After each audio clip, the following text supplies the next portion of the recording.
Bonjour à toutes et à tous, ici Laurie Dubois pour les sommes de toutes les peurs. Nous voici dans la complothèque numéro 2. Alors, le complot numéro 2, je vous l'annonce de but en blanc, comme ça on reste raccord avec le thème de la semaine, les peurs sur nos enfants. Le complot numéro 2 est que le monde serait dirigé par une élite pédosataniste sacrifiant des enfants à un dieu ancien. Rien que ça. Et oui, cette information pullule sur Internet, il y a de nombreuses sources et des recoupements de choses et d'autres, des indices qui deviennent ainsi des preuves tangibles et qu'on ne peut pas remettre en question. Cette théorie a émergé donc sur Internet à la suite de témoignages de personnes qui, outre-Atlantique, disaient avoir appartenu ou avoir été capturées par des sociétés secrètes qui pratiqueraient ce genre de rituel, à savoir sacrifier de jeunes et faibles à un dieu antique en forme de hibou. Oui, rien que ça. Et dans ce club, il n'y a que les élites de la société actuelle, à savoir des présidents, des producteurs, des armateurs, enfin, que sais-je. Et pour rester soudés ensemble, ils sacrifieraient de jeunes enfants en faisant un barbecue en été. Voilà, voilà, vous l'aurez reconnu, c'est le Bohemian Grove. Donc. Aucune preuve là-dessus, si ce n'est des témoignages de deux ados qui ont dit avoir été drogués et puis abusés dans une de ces soirées. Un peu plus au nord de l'Europe, on a un ancien membre d'une élite européenne dont on ne connaît pas le nom, qui dit lui avoir été forcé à assister à des soirées orgiaques 4 étoiles et que ces soirées orgiaques se terminaient par un meurtre rituel afin de sceller un pacte de silence entre les différentes personnes composant ce club de criminels un peu orgiaques. Alors, ça me rappelle le film de Stanley Kubrick, Eyes Wide Shut, qui traite de ce sujet de manière un peu différente, puisque finalement, la personne qui est tuée, en l'occurrence la jeune prostituée, elle l'est puisqu'elle rompt le silence. Donc, ça peut être plus plausible que, oui, il y ait des sociétés où si on rompt un pacte de silence, on engage ta vie, ce que je ne trouve absolument pas normal, soyons bien d'accord. Mais cela semblerait plus correspondre à ce genre de truc-là, et après avoir été un peu remanié, ou ce genre de choses-là.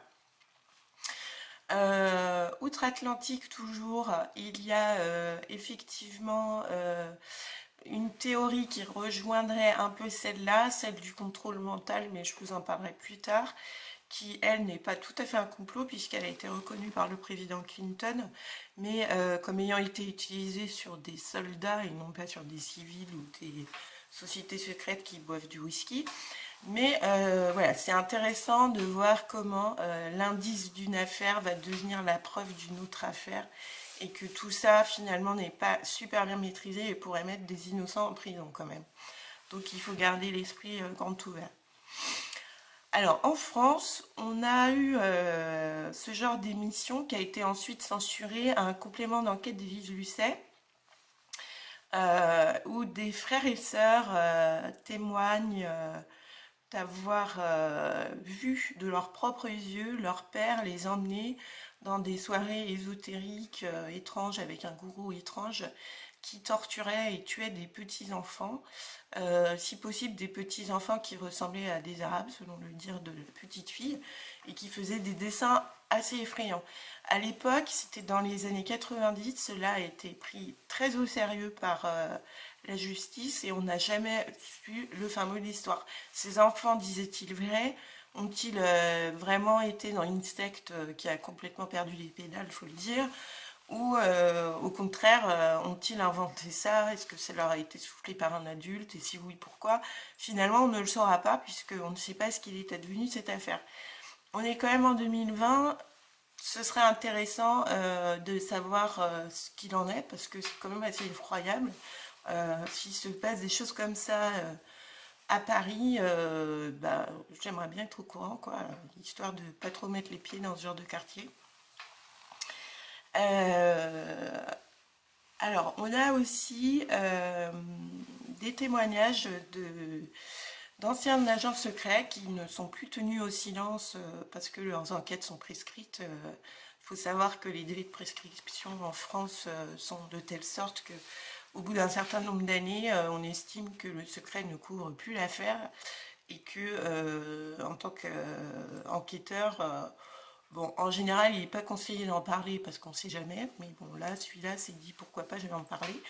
Donc, lui, il nous parle du développement du satanisme en France, sur lequel il a beaucoup travaillé pendant plusieurs années, et qui est un phénomène qui se développe énormément et qui a pour but, en fait, de mettre vraiment sans dessus dessous la société dans son ensemble pour que les personnes ne gardent qu'un seul repère de vie, c'est de faire ce qu'ils veulent quand ils veulent.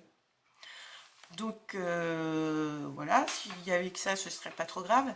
Mais apparemment, plus vous évoluez dans cet état d'esprit, plus vous êtes amené, autorisé et encouragé à, s'il le faut, prendre une vie de quelqu'un qui vous dérange. C'est un documentaire qui circule sur le net. Je ne vous donnerai pas la référence parce qu'il fait froid dans le dos et qu'il faut être vraiment motivé. Donc, si vous êtes vraiment motivé pour le regarder, ben, vous chercherez tout seul parce que ça fait quand même assez flipper, je dois dire. Et donc, voilà, il y a ces choses-là qui planeraient sur notre société. Donc si vous croisez quelqu'un qui a vraiment du mal avec la frustration, mais à un degré tel que ça vous semble suspect, évitez de trop le fréquenter. On ne sait jamais jusqu'où il est prêt à aller pour avoir raison. Circule également sur Internet un sacrifice qui aurait été filmé au CERN. C'est le Centre européen de recherche nucléaire ou quelque chose comme ça, qui travaille sur la fission de l'atome. Et en fait, on y voit sur cette vidéo un type qui est dans sa chambre d'hôtel ou dans son appart-hôtel, quelque chose comme ça, et qui filme par sa fenêtre et qui a vu sur l'entrée du CERN où il y a en fait une statue qui reproduit Shiva, le dieu de la création et de la destruction en même temps. Et en fait, on y voit une jeune fille qui arrive en tunique blanche avec des types encapuchés en noir et ils la poignardent. Alors, on ne sait pas si c'est un fake ou si c'est réel, mais la vidéo a circulé et fait partie des indices qui sont avancés comme preuve. Sachant qu'avec une vidéo, on peut faire pas mal de choses quand même. Donc il faut toujours garder ça bien présent à l'esprit. Donc voilà ce que je pouvais vous dire sur le deuxième complot, qu'en fin de compte on serait donc dirigé par ces gens-là qui n'ont qu'un but dans la vie, s'accaparer des petits enfants pour faire des sacrifices à des dieux méchants anciens, et ils se référeraient à ça pour à des dieux d'anciennes cultures qui ne sont plus, d'anciens cultes, pardon, qui ne sont plus du tout pratiqués, si ce n'est par cette méchante élite perverse et très bizarre.